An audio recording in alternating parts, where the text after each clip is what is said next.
Previously on Shadowed Longings. Before I tried, one last time, to stop wanting men, there was Jon, the man I couldn't quite leave behind. This was my last serious attempt not to be gay. Desire was no longer abstract by then. It had faces, voices, bodies, and it had, among other things, the shape of Jon. "I don't know what it is," he said. "I just felt safe with you." Then he stepped toward me, and I toward him, and we embraced. This week on Shadowed Longings, the year I tried not to be gay, and the men I couldn't forget. I got into Anthony's car with the strange, hollow feeling of someone who had tried to do the right thing, but already felt in his bones to be the wrong one. He greeted me with the easy steadiness of a man prepared for a long road and a practical mission. "You good?" he asked. I put my bag down, shut the door, and looked back once through the windshield toward the street where Jon's car had been. He was gone now. "Yeah," I said, because that is what men say when they are not good, and have no intention of explaining it in the first 90 seconds of a cross-country drive. Anthony nodded, started the engine, and pulled away. Colorado began receding in the rearview mirror with indecent efficiency. For a while, we drove in the kind of silence that belongs to people who know each other well enough not to force conversation. Anthony was a safe person in many ways.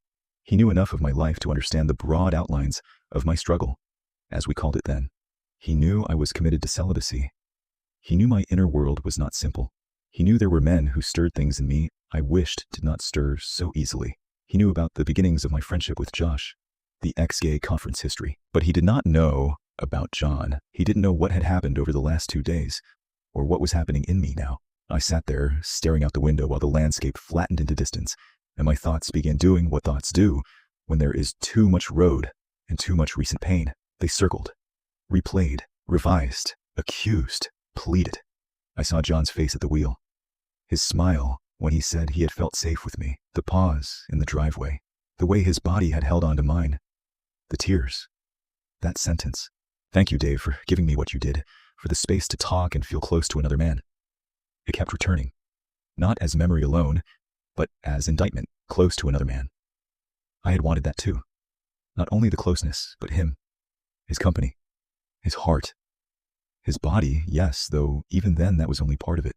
What startled me most was not just attraction, but affection. A desire to remain. To know what a life might feel like if I stopped leaving every time something real began to open. Anthony glanced over at me. "You're quiet." I gave a half smile. "I know. Sorry." "No need to apologize." He waited a beat. "You okay?" Again that question. So ordinary. So dangerous. "Yeah," I said, then added, "just tired." That bought me maybe 20 more miles. We stopped at a gas station somewhere along the way. One of those anonymous roadside outposts with too much fluorescent light and a coffee pot that looked like it had survived several presidencies. Anthony went inside to pay. I stood near the car for a second in the wind and felt, very suddenly, that I had made a terrible mistake. It did not arrive as a voice from heaven. No divine interruption. Just a physical knowing. A resistance in my chest so strong it felt less like emotion than direction. Go back. But I ignored my gut desire. Anthony came back to the car and we drove on. He started talking about something practical. Our route, where we might stop for the night. Someone from seminary, I don't remember. His words came toward me from a great distance. I nodded at the appropriate intervals, but inside, I was unraveling. The problem with real longing is that once it becomes attached to an actual person, theology starts losing its abstract advantages. Before Jon, so much of my desire had lived in possibility, projection, distance. Admired men, beautiful men, unreachable men. Men I never had to choose because they were never really mine to choose. There was safety in that, painful as it was. Fantasy can torment you, but it rarely demands a decision. Jon did. Not explicitly. He had not asked me to stay. He had not made some reckless declaration.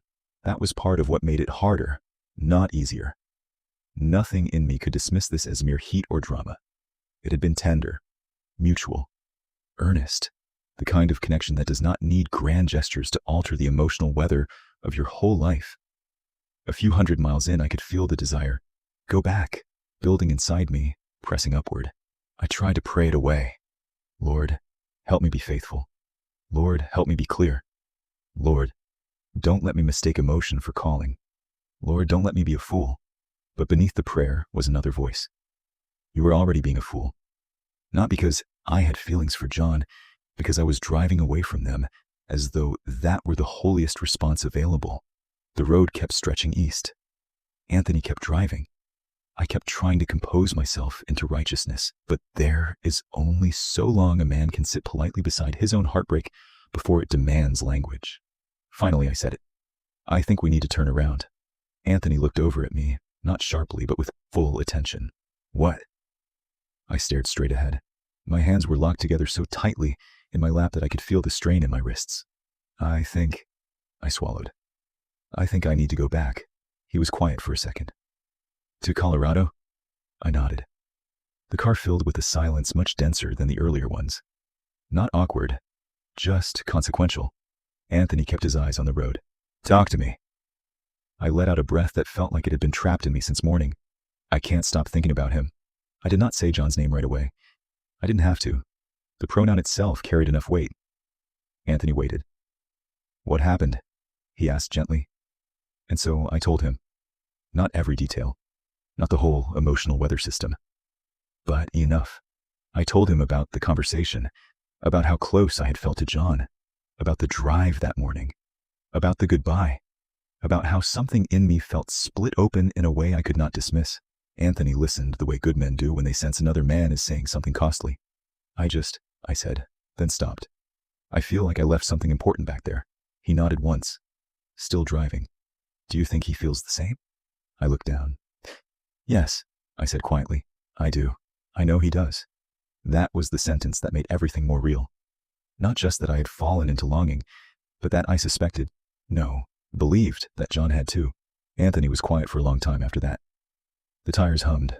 The fields kept opening and closing around us. Finally he said, and what would going back mean? It was a fair question. Annoyingly fair. I laughed once, without humor. I don't know. You think you'd stay? I don't know. You think you'd tell him? I don't know. You think this is about him specifically? He asked.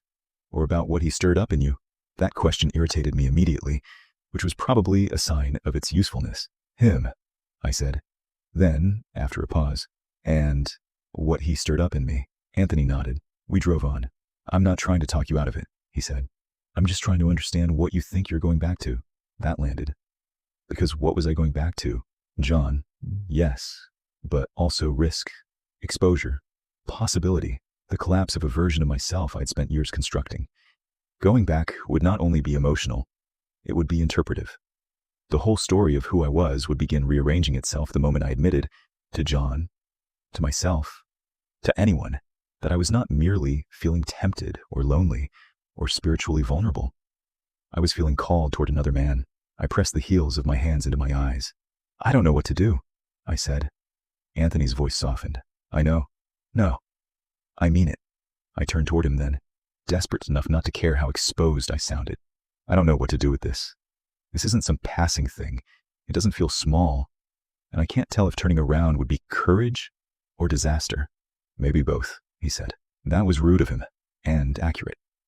I laughed despite myself, then looked back out the window. For a while, we tried to sort it like two earnest seminarians turning over a moral problem in search of clean edges. Pros. You care about him. He seems to care about you. Something real happened. You may regret not knowing. Cons. Seminary. Calling. Confusion. Celibacy. Reputation. Fear. The possibility that going back would ask more of me than I was prepared to give. And what about Josh? How would I explain all of this to Josh? I wasn't even sure who I felt more drawn to, really. I knew Josh longer and felt a deep mutual desire with him as well, but something was different with Jon. But maybe it was just newer, more fresh and unrealized. Underneath every practical concern was the truest one, though I doubt I named it quite this plainly then. If I turned around, I might have to stop pretending that the deepest desire of my life was merely a wound to be healed, rather than a path to be understood. And I wasn't ready. Not yet. Or perhaps I was ready in my heart, and unready in every other part of my life. After a long stretch of talking, Anthony said softly, "What do you want me to do?" That question felt like mercy. For a second, one real second, I almost said it. Turn the car around, go back. Let me choose this once. But the whole weight of Kentucky was already pulling on me. Seminary, God, identity. duty, the man I still believed I was supposed to become. To go back now would not just be romantic, it would be revolutionary. And I was still too loyal to the old world to betray it in broad daylight. So I sat there, feeling my own cowardice and grief arrive together, and I said, "Keep going." Anthony nodded gently, without triumph. We drove on east. I watched the road unspool before us and felt the peculiar sorrow of participating in your own abandonment. Not abandonment of Jon exactly, though there was some of that. Not even only abandonment of possibility. It felt deeper, as though some younger, truer part of me had finally stood up, asked to be chosen, and been told, again, to wait. We stopped talking after that. The car grew quiet, in the way cars do, after something honest has been said, and nothing can really improve upon it. I rested my head against the window and let the landscape blur. Somewhere behind us, Colorado kept existing without me. Jon kept breathing in that thinner mountain air. His day moved forward. Mine did too. That is one of the crueler facts of human experience. Even life-altering moments are given no special exemption from the march of time. The person you ache for still has lunch, still checks the mail, still goes on living while you sit in a passenger seat trying not to come undone. I do not remember if I cried then. I suspect I did. Quietly, in the way I often did in those years. Carefully, privately, with enough restraint to preserve the illusion that I was still in command of myself. But I remember the feeling. I remember knowing that Colorado was not finished with me, not Jon, not the goodbye, not the road I'd almost asked to reverse, and not, if I'm honest, the brother who had first opened that world to me. Though I did not yet have the language for it, I was already caught in a story that had begun before Jon's embrace and would keep unfolding long after I left him in Anthony's driveway. A story that, in some ways, began with Josh. Because the truth was, Colorado had unsettled me before that goodbye ever happened. Before Jon became the man I couldn't quite leave behind, something in me had already begun to stir. Through his brother Josh, through a different kind of ache, through one of the first connections that made my carefully managed life feel far less certain than I wanted it to be. Jon was the goodbye I couldn't forget. But Josh was where the trouble first began. Next time on Shadowed Longings, airing most Fridays at 3 p.m. Eastern Time. Ex-gay conferences were full of men like me, ballrooms and hotel meeting rooms crowded with restraint. There were hosts of good-looking guys, but one man in particular stood out to me from across the room. "I'm Josh." "Hi, I'm Dave." Something in me sparked, not urgency, not hunger exactly, but recognition. If you're finding value in these stories or the psychological shifts we're exploring, please hit the subscribe button and join the community. Your support helps me bring more of these chapters to life. Shadowed Longings is a production of the Good Life Lab with Dr. Dave, where queer stories meet the science and psychology of a good life.